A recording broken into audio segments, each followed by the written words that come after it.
Hey everybody, what's up? So, I've decided that not many people will be watching this, but to keep myself entertained, I'm gonna do a weekly video now. Now I know for the few people who do watch the videos, I upload like once every 2 months, maybe two videos in 1 week, and then I'll go 3 months without a video. Well, now I'm going to actually start a new series called Redmond's Rambles. So I thought of a good title, so I thought, right, let's do it. It's going to be a weekly show. Basically, we're just going to talk about a few things about Korea, a few things about me being in Korea, what's happened, what's changed, things I've probably already covered, some things that people may want to know. So yeah, drop a like if you like this video, and obviously leave a comment if you have any questions for me. So I want to first start off with saying the date is the 10th of December 2017. Now, today the snow has been absolutely obliterating Seoul. That's a very destructive word to use, but it's been hammering down today. So it's cold. It's very, very cold at the moment in Seoul. Now, when I lived in Manchester, it was cold during the winter, but it was nothing compared to what it is now in Seoul. So my first piece of advice, I'd say, if you are going to Seoul, if you're going to live here for the year, invest in a warm jacket. Now I bought a jacket, it was 200,000 won, so it was about 140 pounds, like $200, and it's the best, probably one of the best products I've ever bought for myself. I don't buy many clothes. This hoodie I'm wearing is 7 years old. The clothes, these jeans, these are 2 years old, so I don't buy clothes often. So when I do, obviously not everything's going to be 140 pounds worth, but that's going to last me a number of years. So the snow is coming down, and it's funny because as we're speaking, as I'm filming this, I have a friend who's going from Dublin over to Newcastle, and it's snowing in the UK as well, and he's worried about the flights, about the trains, because he needs to go to Newcastle to Manchester on a train. So he's worried actually about flights being cancelled or trains being delayed, and you don't get that here really. Really, the cancellations of flights you will get is if there's like a real blizzard or some real bad storm, where it just makes me laugh how the moment there's a little bit of snow in the UK, everything shuts down. But in Seoul, it's kind of like, we're used to this happens every year. So that's interesting to see. I've already experienced snow 3 times here in the last 2 weeks. Like, I think we get snow 3 times. I wouldn't say 3 times a year in Manchester. You get it once every few years and you're like, oh, look at this amazing snow. But I woke up this morning and it was so bright in the room, and I was like, why is it so bright in the room? Because I've got this bubble wrap, as you can see, it kind of puts a dark tint in the room. And I looked down and it was the snow reflecting the light in. So it was really, really cool to see that. Now, obviously with it being in December, it's almost Christmas time. So Christmas is going to be 15 days away, 2 weeks tomorrow. And yeah, it's going to be a difficult one because I have had Christmas away from home before, but this year it's going to be different because I was in Lanzarote there, and it was like, I was with like friends, family kind of job. So it was kind of cool to be there and have like a relaxed holiday in the heat. I'm going to be the other side of the world where it's going to be freezing. I'm going to miss my family. I'm going to wake up on Christmas Day. No, do you know what I mean? It's going to be me, myself and I in this apartment, unfortunately. So it's going to be, I'm going to try and make it as Christmassy as possible. I'm going to get myself a Christmas shopping. I'm going to get myself like a few liqueurs. So like Christmas morning, have a drop of brandy in my tea or something. I'm going to try and find some Norwegian salmon. I'm going to try and make it as Christmassy as possible for myself, because I feel like if you take away that tradition, that is when you start feeling homesick and start feeling, oh, I wish I was in Manchester, or I wish I was home more and more. So I think if you make it your own, then you should be okay.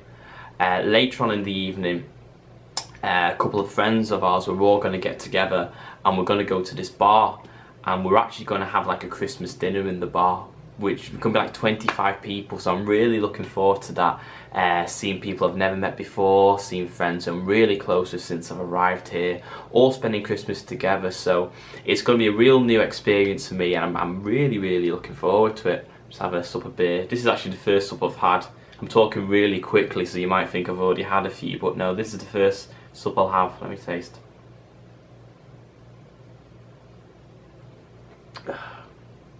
I would normally say the amber nectar, but leading on to the next point, the alcohol in Korea.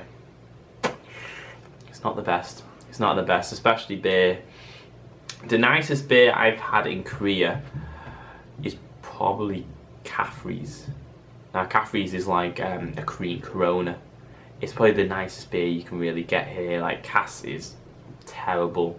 Hi, that's what I'm drinking now. Hi, it's okay. A few people like OB, a lot of people like OB, but it depends really on your palate. Now, I'm not a beer connoisseur, but Korean beer for me just doesn't really cut the cheddar, if you know what I mean. But yeah, soju's their main drink here. You can buy it for like 70p a bottle, and it gets you absolutely hammered, and I mean like so drunk off like £1.40. 2 bottles of soju and you're okay for the night. You don't need any more drinks. So you've spent £1.40. That's why I can't touch soju now, because it gives you the worst hangover. But a lot of people I know, they will go out with 10,001. They will go 2 bottles of soju, pay to go to a nightclub or something, and they're done. So they don't buy drinks out. They just, yeah, it's funny. It's funny to say. So, as it's Christmas as well, we understand there's a lot of like football going on in the UK at the moment. The Champions League group stage has just ended. You've got your Christmas fixtures, I think there's Christmas Eve fixtures this year, Christmas Eve fixtures, Boxing Day fixtures, New Year's Day fixtures.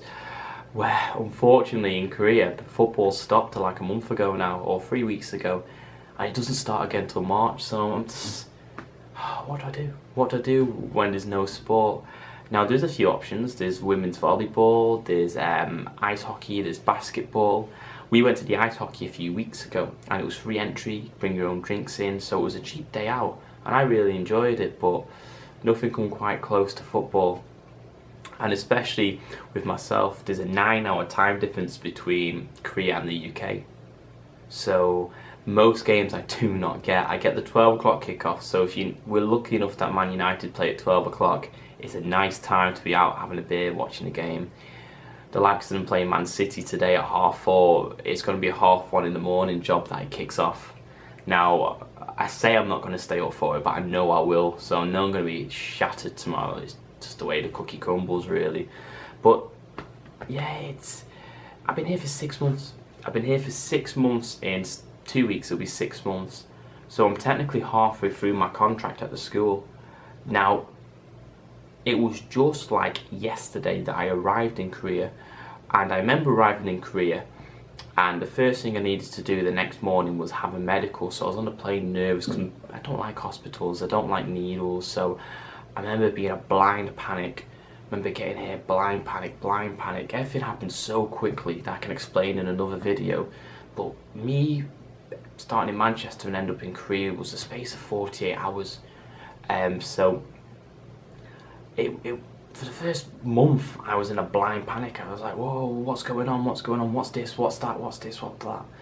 And I think the hardest months I've had here has been the first month. It's getting everything sorted, get your phone sorted, your internet sorted, your bank account sorted. Also being nervous, you're halfway across the world, you don't know any of the language, you don't know what to do, what to say, where to go. So it's been very challenging. Now with myself, I can't speak Korean. I pick up a few things where it gets me by.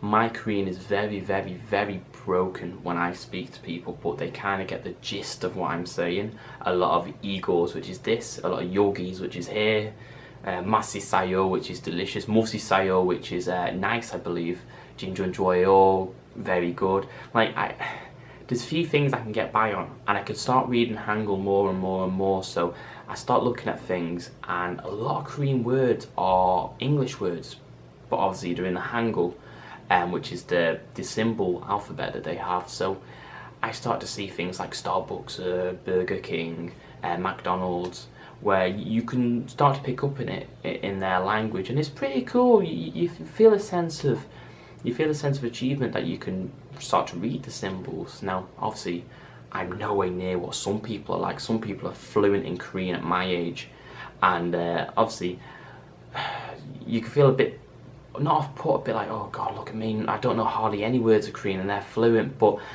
my piece of advice is just keep going. I mean, we're all our own people. We all have our own strengths and our own gift and our own talents. I could speak a good bit of Italian. Obviously, it's no use here, but everyone has their own little talent, and just because you don't speak Korean doesn't mean that's not your talent. Do you know what I mean? You are here, so you must be doing something. You have a bravery.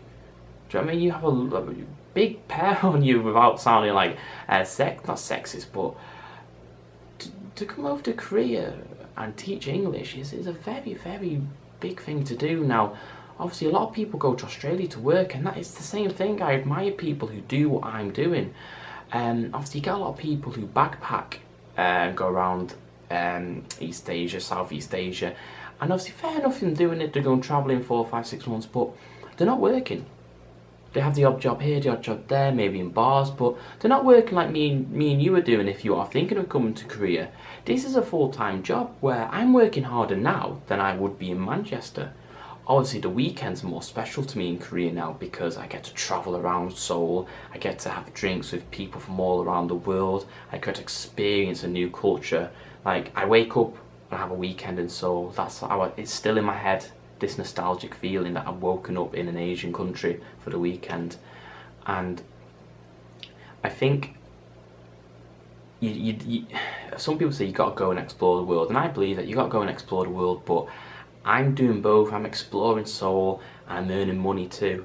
Now, I'm thinking of hopefully Lunar New Year's in 2 months. I'm thinking of going to maybe Japan or somewhere even warmer like Cambodia for 4 days. So I'm hoping I can get there and do that. But to be totally honest, it's a full-time job. I have less days off here than I did in Manchester. I work longer hours, I work harder, but I earn more money. Obviously, money's not a big thing. For me, I'm not a money kind of person. I'm more of a I'd rather be somebody's friend because they're my friend than me having a few quid. So I've been rambling now for like 30 minutes, so I will stop the video as such. But yeah, this is just gonna be like every Sunday, me just sit in front of the camera and talk to myself, and hopefully 4 or 5 people may watch it. So if you like it, please give it a subscribe, because the more people who subscribe or like the video, I know I'm doing something right. Obviously, if I'm doing something wrong, let me know. Like, don't hurl me with abuse, because you know what I mean, I get that enough off the Koreans walking down the street. I don't need any of you to do it. So yeah, drop a like, subscribe, and yeah, peace out. Goodbye now, guys.